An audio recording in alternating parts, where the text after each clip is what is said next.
Hi folks, and welcome to this episode of Michael's Backyard Marina. I'm talking loud again even though I have a mic right here, so I'm trying to moderate my voice again. Anyway, today my wife loves to put together 1,000-piece puzzles. That's her hobby. But the sad part about it, she spends a lot of time putting them together, and then she takes them right back apart again, and that's if the dogs don't accidentally eat a piece or two. Anyway, once she gets a puzzle together, I want to have a way for her to display it for several days while she's putting together another puzzle, and then she could swap them out. So I'm going to build a puzzle frame with a back that she could slide her puzzles into and then display them for a while and then take them back out. It's a reusable frame at that point. So I'm going to show you how I'm going to attempt to do this. I've never made one before. We're going to learn together. Let's get started. Now what I've done to get things started is I've taken a piece of 1x6 poplar board and I've cut it down to about 2 inches wide here. It's 3/4 inch thick.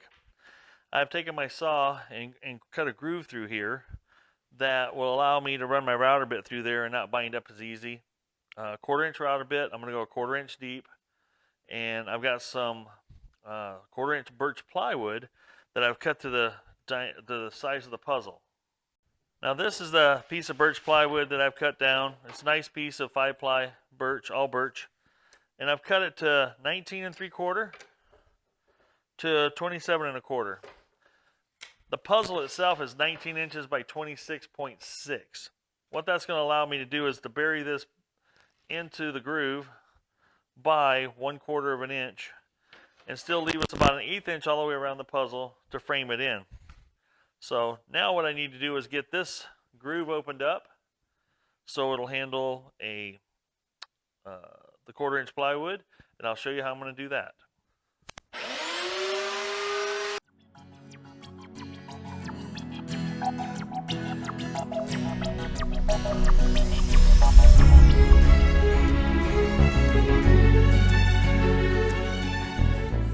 Now that you got your piece of wood here all cut out and pretty, I sanded this one already to make it a little smoother before I finish it because it's easier to sand it before I put these on. But here's my outside pieces that I've got the groove cut in. I've got the miter cuts on all 4 sides, or both sides, to create all 4 sides of this frame. Now we're ready to glue it together. So now all I'm going to do is put a little bit of glue in the groove because it doesn't take much to hold this thing together. So we're going to put a little glue there.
All right, now that we got it all glued together, we got the clamps on it, we're going to let this sit and dry, and then we'll come back and finish sanding and blending and doing some pretty stuff around the outside edges.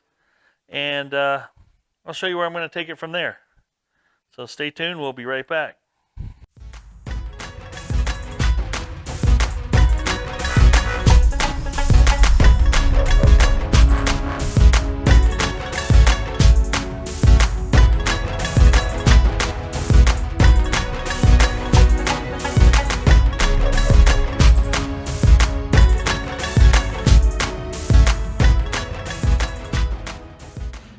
Well, as you can see here, I took it over to the corner rounding router bit and corner rounded all my edges to finish it, sanded the edges to make it look nice and pretty.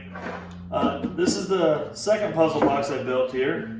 This is going to be for the puzzle pieces. So as you're putting your puzzle together, as you saw in the other box I made, it had a lot deeper sides. That's the one you put the puzzle together in. This one is the one that you can put your puzzle pieces in.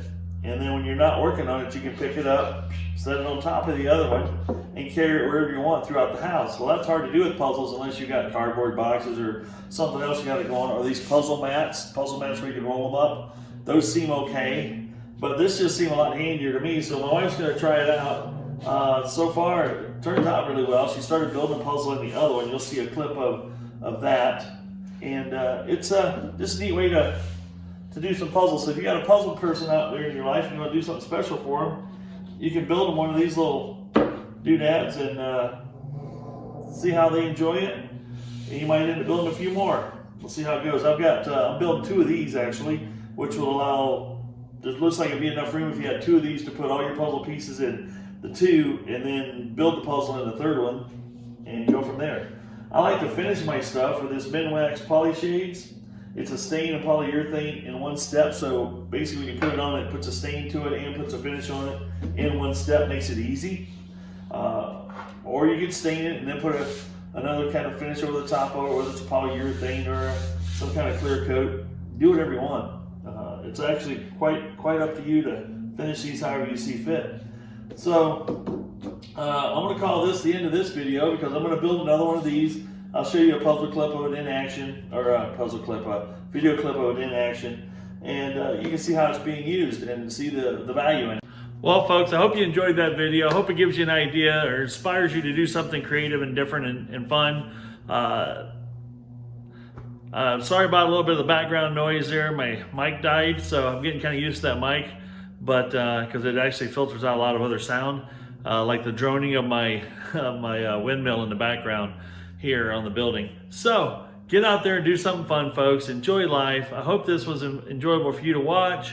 If you like what you see, subscribe, smash that notification bell so you get notified whenever I drop another video and you guys want to watch. I appreciate your view time and your patronage. So keep doing things fun, folks. Keep things enjoyable.